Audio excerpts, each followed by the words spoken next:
Thank you very much. Thank you all very, very much. He's the author of 3 back-to-back worldwide bestsellers. He's a passionate teacher. What's your cause? What makes you want to jump out of bed every morning and go in and do it better than you did it the day before? He's funny.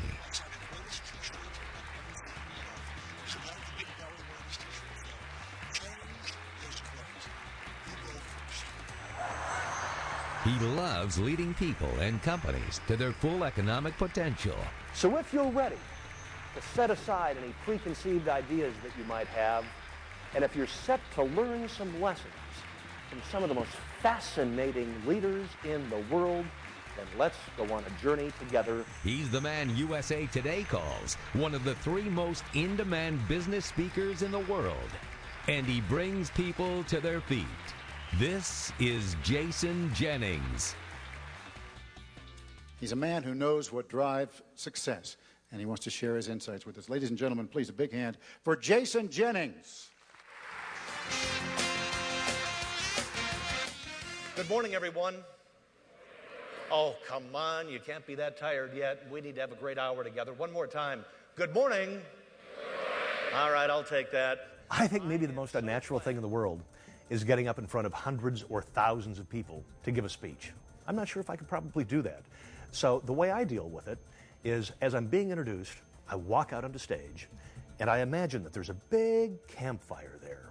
And for the next hour, it's not that I'm giving a speech, it's that I'm telling stories.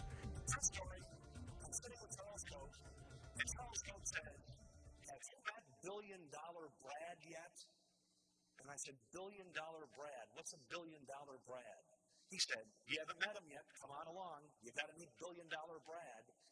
So we take the elevator down a couple of floors. We come to a cubicle farm that's got 800 cubicles, the biggest cubicle farm I've ever seen in my life. And we finally come to this cubicle, and Charles goes, "Hey, Brad, $1 billion Brad, you in there?" And this little face pops up from the cubicle. The guy who comes up from the cubicle, I mean, he looks like an angel. He looks like he's never shaved. Little pink cheeks, corn-fed, out there in the Midwest. He looks, stand up. Stand up. He looks just like you without glasses. I mean, he looks just so beautiful and angelic. Like, like the cherub from the Hallmark store. And Charles said, "That's my $1 billion Brad." He said, "Jason, last year when Brad was 25, he made a $4 billion decision and committed our company for $4 billion. And I said, "Charles, why would you let a 25-year-old kid make a $4 billion decision?" He said, "Jason, if the only people in an organization who get to make decisions are the big, old, chubby executives sitting up in their big corner offices, out of touch with the marketplace," he said, "the organization's not going to grow." Here's the magic. He said, "Decisions have to be made by the people with the knowledge." And he said, in this instance, Brad had more knowledge than anybody in the company to make that decision.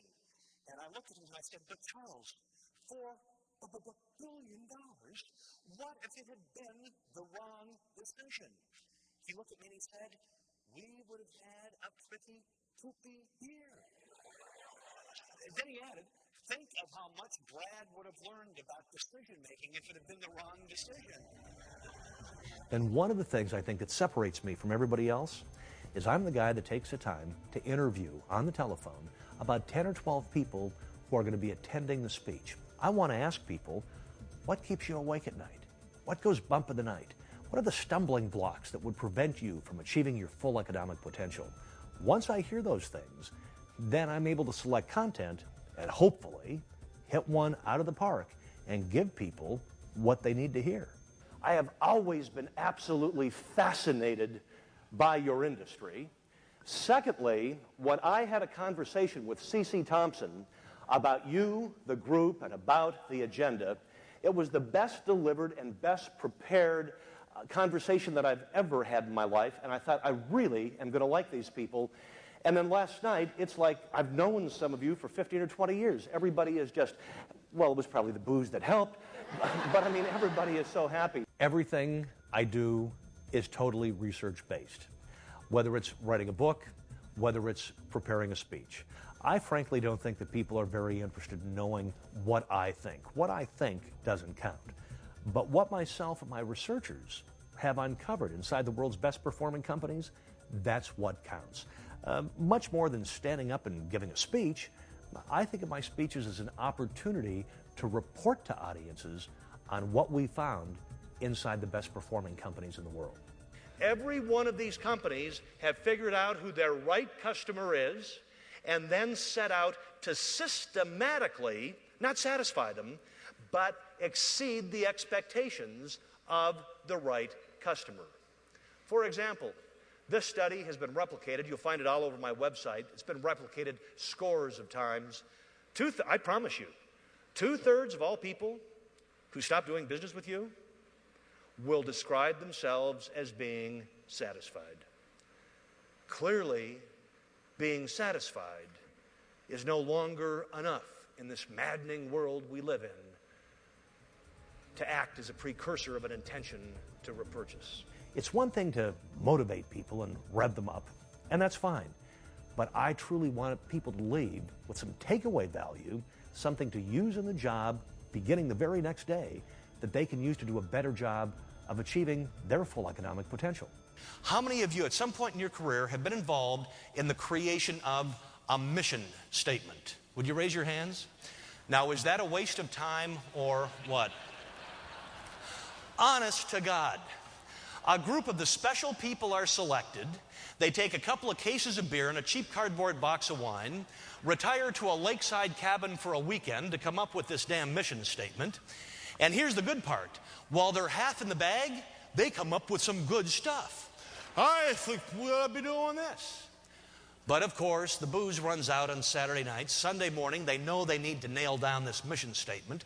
So they cobble together something that's politically correct, will not offend anyone, hopefully aspirational. They take it back, run it through the laser printer, hang it on the wall, print it on the business cards. And let me ask you, say it aloud.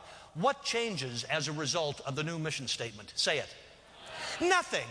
It has been a ridiculous management indulgence. I think the biggest single obstacle for leadership at every level of a company today is the inability to let go. And as we went out and studied the world's best performing companies, and it's certainly a central theme to most of my speeches, is that these great companies have mastered the art of letting go. General Motors. For years, General Motors had a brand, Oldsmobile, which had been circling the drain, as we all know. In the average year, General Motors used to spend $100 million a year advertising Oldsmobile. 5 years ago, they said, well, you know what we're going to do? We're not going to spend $100 million in advertising. We're going to spend $500 million in advertising, and we're going to come up with a phrase that will make people rush out and buy Oldsmobiles. Now, does everybody remember what that phrase was? It's what? It's not your father's Oldsmobile. Duh. We knew that. It was grandfather's Oldsmobile. Who but an old fart would drive an Oldsmobile, for God's sake? And General Motors wasted $500 million of my money and your money if you were a shareholder in General Motors because they couldn't let go of yesterday's breadwinner. I'm very lucky. My office receives about 20 calls a week for speeches. That's about 1,000 a year. I'm able to do 80. That means we have to say no more than 900 times a year. So what do we look for? We look for good companies, good organizations who are filled and headed by authentic people. People who are really committed to the development of their employees, of their customers, and of their shareholders as well. So we want to be affiliated with good people.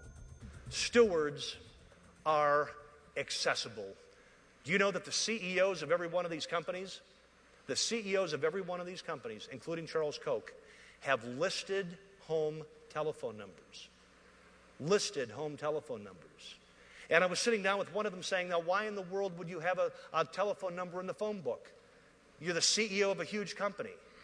He said, well, what are telephone books for? And I said, I know, but you're an important person. Don't you get a lot of calls at home? He said, no. He said, I get a call from an employee once in a while who feels they haven't been given a fair shake. He said, but hell, we're trying to hold on to people, not lose them. I mean, if I can help save somebody, I'm happy to do that. And he said, Jason, he said, maybe you're unclear on the concept, but the only other person to ever call me at home would be a customer, and guess what? We're always trying to find more of those. I'd say that companies who are committed to growth, companies who are committed to the development of people, and companies who get it and understand that business is truly about exceeding the expectations of their customers, those are the companies who will benefit most from the lessons of the fastest, most productive, and best performing companies on the planet.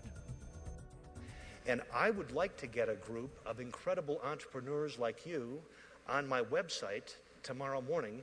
And for any of you who have any degree of vanity, like I do, I just want to point out, these pictures are going to be plastered around the world, and people do look 20 pounds heavier sitting down than they do standing up.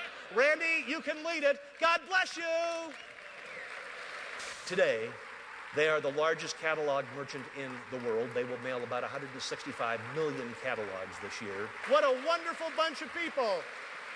They are the only company in the world who have grown their earnings per share 20% annually for 42 years without missing a beat.